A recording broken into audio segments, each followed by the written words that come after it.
เตงดำหน้าไว้เลยไอ้เก้าก็ดีคาดแล้วพอดีไข่เฮอนี่ต้อ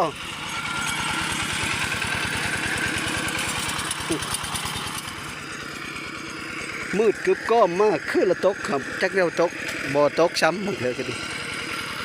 มืดว่านมืดซื่นนี่ก็ตกอยู่แต่ว่าบ่แห้งพอได้ทางติดต่อมุนซ้อเสียงผู้ไทยกับสวัสดีและสบายดีพ่อแม่พี่น้องสุขุสุขคนมื้อนี้ค่อยมาเป็นขวัญกับผ้าลูกหลานมาเฮ็ดหน้าน้อยพี่น้องนะหน้าน้อยหน้าคำเสงนี่นะหน้าเจ้าของน่ะเมิดน้ำแต่ว่าก้าก็ยังมีอยู่แต่ว่าเมิดน้ำก้อนก็เลยมีอยู่ดอกมันบ่หลายนะก็เลยมาดำหน้าคำเสงนี่ก้อนเอาก้าในแก้วมาดำนะพี่น้องบ้านนี้เฮาก็ไปเบิ่งบรรยากาศน้ำกันเช้านี้ละพากันไปลกก้าพอดีได้100พี่น้องเอ้ยพอดีได้ก้า100 มัดแล้วก็เลยตอนแรกก็เลยพากันมาดำตอนนี้ก็มักลากำลังคาดอยู่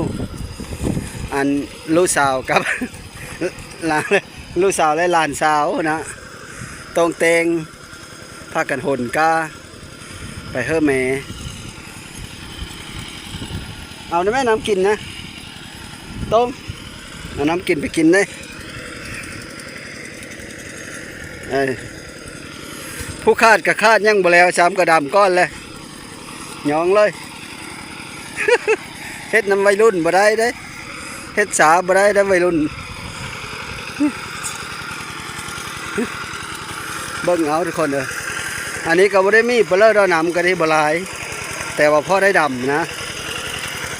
ดำหมดก้ายในแก้ว100 มัดนี่แหละไปโลกเสานี่ได้100 มัดมัดใหญ่ได้กาเลย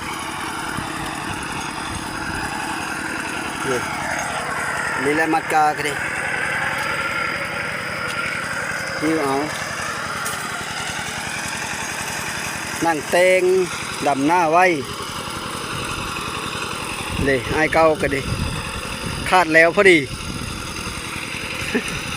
ไข่เฮอนี่ต้อลาปิ้ว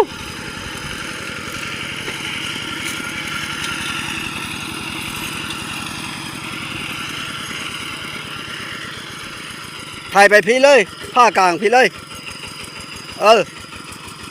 ไปพี่ถ่ายตะเนออ้อ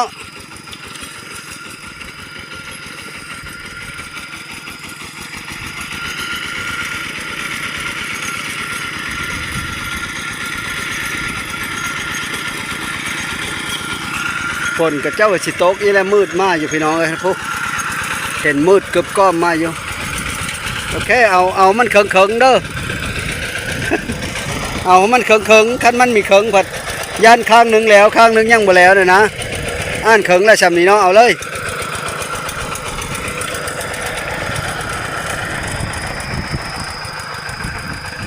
นี่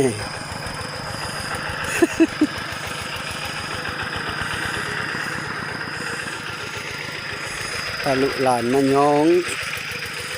ชายเพิ่นบ่ได้มามื้อนี้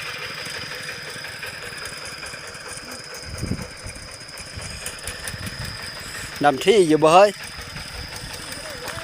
ธรรมดาเนาะ ดีนั่งตรงนั่งเตงนานั่งเตงน่ะไว้ได้นะสำนาผู้ใหญ่จัดรถ นั่งตรงเอ้ยนะครึ่งขังจิกจักมืดกึบก้อมมาเลยฝนก็ได้ตกคือใครได้มันยังบ่มีน้ำแถวนี้แหละพี่น้องก้าตัวนี้นำมาทันยาวไปเลยก้าสักกระตกนั่นแหละได้อยู่แล้ว4-5 เหอเปลี่ยนเลยเอาคาดน้องไปได้ป่ะมันอยู่ข้างทางนี้แหละวะเอาเลย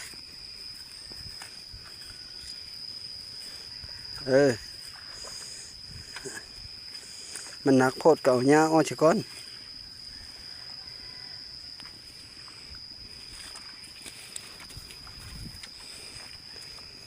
นะวิธีเฮ็ดนี่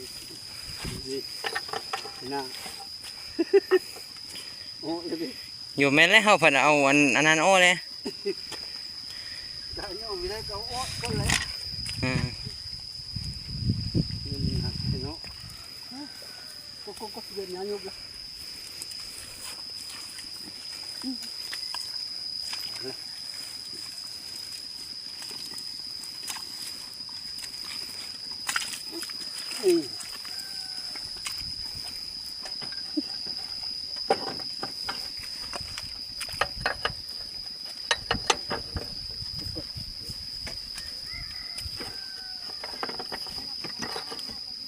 จัดไปเลยเลยเหลืองนั่นลูกชายกันดิ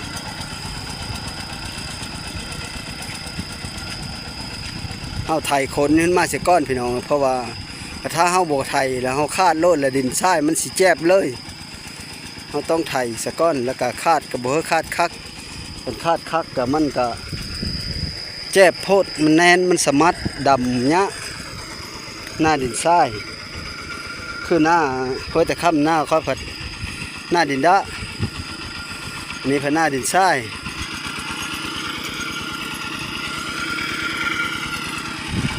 ตอน3 ค่ำตอนนี้ก็3 โมง 4 โมงแล้วพี่น้อง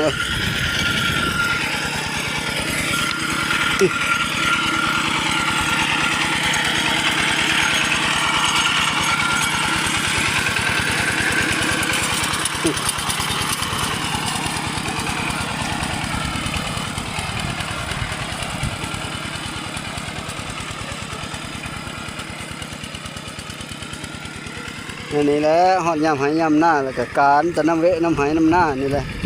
ตื่นมื้อเช้ามากกับไปตะดึกเมื่อแรงก็เฮ็ดจนค่ำพี่น้องเผาเยอะแล้วหามือว่างบ่ได้แล้วคันมีน้ำมีกาพร้อมแล้วดำคู่มือเผาเยอะแล้วคันเฮาเฮ็ดสากับมันสิกาบังมันสิบ่ทันบ้านท่านเมืองหมู่สิแล้วป้า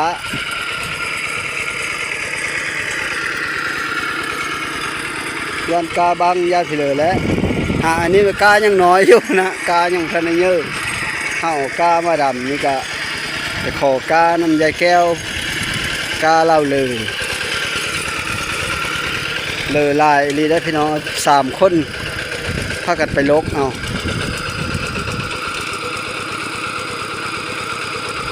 โอ้แปลงแล้วนะบ้าน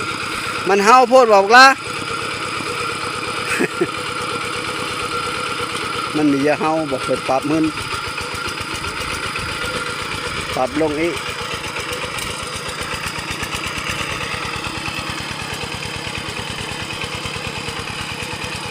เลยแล้ว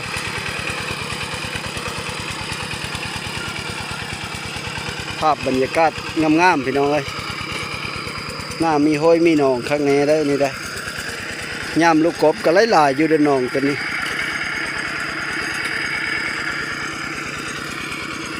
มืดกึบก้อมมากคือละตกครับจักเดียวตกบ่ตกซ้ำบางเถอะก็ดีมืดว่านมืดซื่นนี่ก็ตกเยอะแต่ว่าบ่แห้งพอได้น้ำช้ำนี้อยู่นี่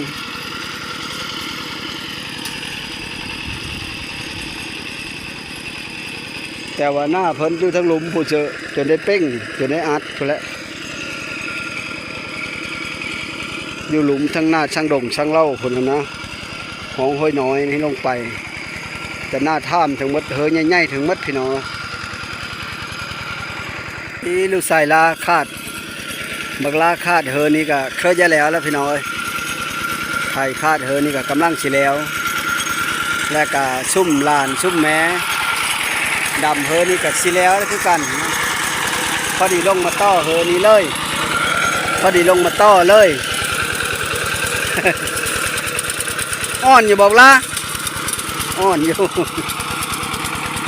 ยกโปเลยวะพานได้เลยเลยซุ่มน้องซุ่มมันหนาซุ่มแม่ดำพุ่นกะกำลังสิแล้วอยู่เจหันไหวอยู่ได้พี่น้องเอ้ยสักกระดำนี่ได้เหอหนึ่งเลย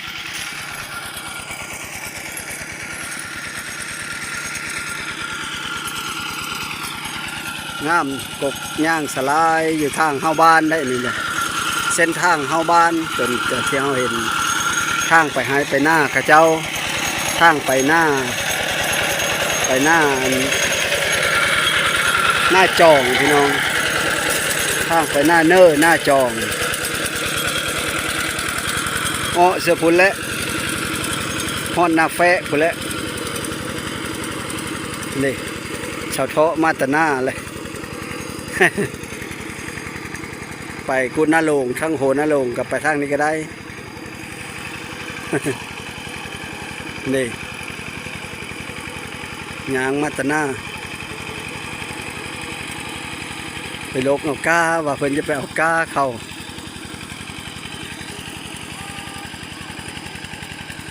เอาก้าตะดาวคือซีเมนเสาท่อน้องแม่น้อยน้องลุน้าสาวนะพี่น้อง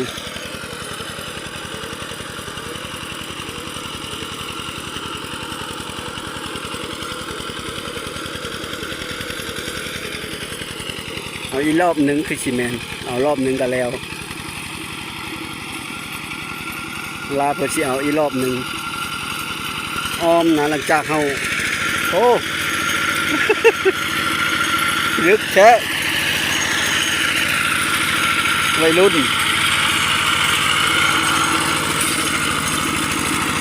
หยองแล้วได้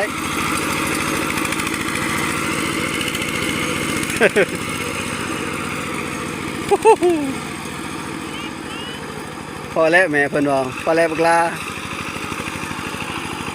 ซึ่งนั้นก็ไปหนเอากาดำเฮินนี้แล้วบาดนี่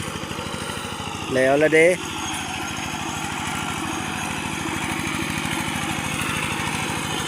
คุณเลย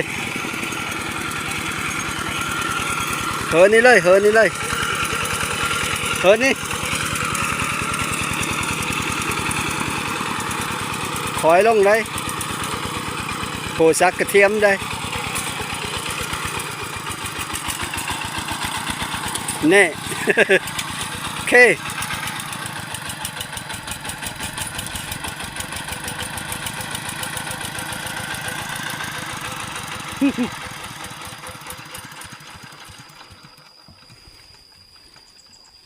หมอดก้อนก็ได้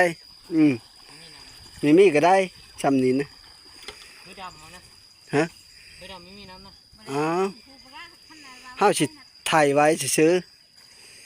ถ่ายไว้แถวซ้ายไว้เมื่ออื่นก็เฮาก็จังมานั่นยามมันขำก้อนน่ะนะ ดูน้ำบ่ดูเลย บ่ดูบเลย โอ้ ดูบเพิ่นละชำนี้หยิกเอาก็ได้บ้านเฮาไทยเฮาคาดนี่มันก็แน่นี้แหละหรือนิดจักหน่อย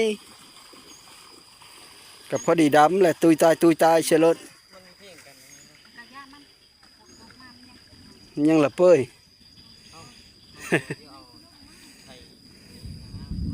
พูนเสียงฟ้าดังคึมๆมาเลย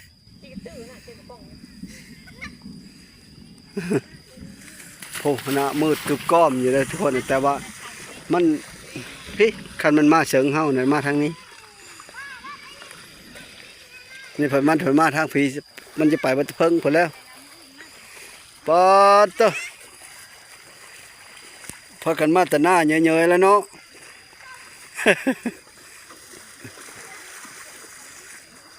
บักเฮนี่ไปก้อนมู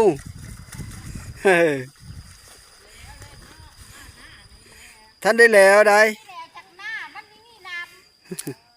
น้ำมด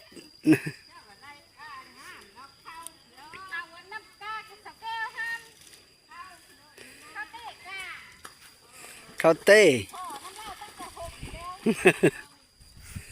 กระเจ้ามาแต่หน้ายายยกมาแต่หน้าพาลูกหลานเมื่อก้อน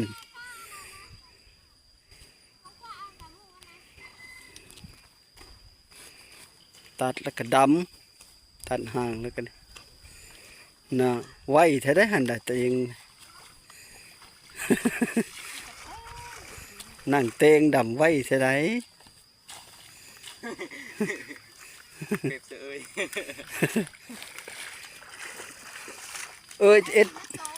เอ้ยน่ะไว้อยู่ดอกคันเฮ็ดเจอก็ดิเพราะเอ็ดเจ้าสูหลายกว่า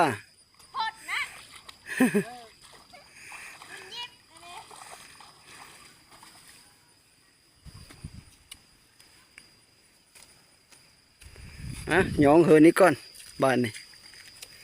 ถ่ายเฮือนี้แหละพี่น้องเอ้ยถ่ายเฮือนี้แล้วก็ดำเฮือนี้แล้วก็ดำเฮือนี้โตเพราะว่าเฮือไม่ได้ซี่เฮือกา100 มัดนี่นะมันละได้บ่นี่เฮ็ดห่างๆเชื่อรถเนาะ นี่บ่ตัวยาวก็เฮ้ยจากเฮาคาดเฮาไถแล้วหมดดำเพิ่นนี่ก็ฮ้อนเคิงไปแล้วพี่น้องเอ้ยค่อยก็สิได้เฮือนแล้วมันขำแล้วค่อยเสียรถเมื่อไหวอยู่เถงพุ่นแหละอยู่หน้าน้อยนี่ก็บ้านพี่น้องนะเฮิรนก็ดินะเฮิรนคนอยู่หมู่บ้านบ้านกุหินบ้านกุหินเมืองอาสะพรแขวงสวรรณเขตนี่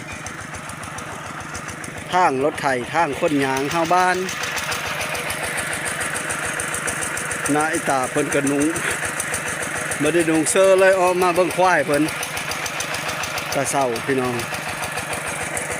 ตาเศร้ามาเลี้ยงควายอยู่หน้าคำเสงนี้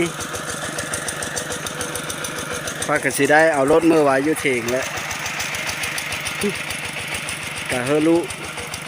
เฮอหลานพากันดำเฮอนี้แล้วเขาก็เมื่อ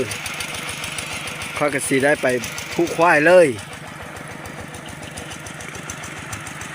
เขาน่ะแล้วมืดแล้วพี่น้องนะแล้วกับบทันในเยอะเด้อเขาแถวนี้เขาก็สักแล้ว แต่ว่าค่อยน่ะยังสักมาดำมื้อนี้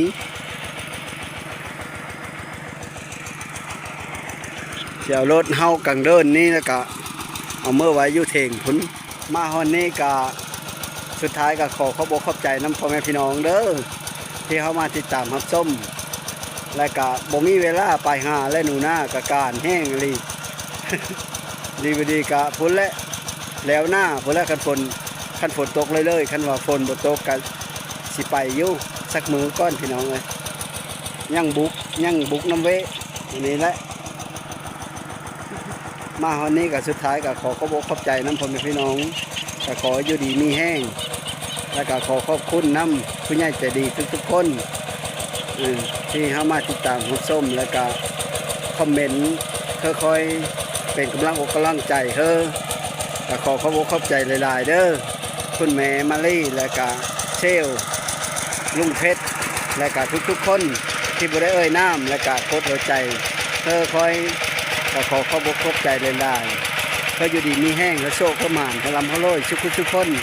สบายดีเด้อสบายดี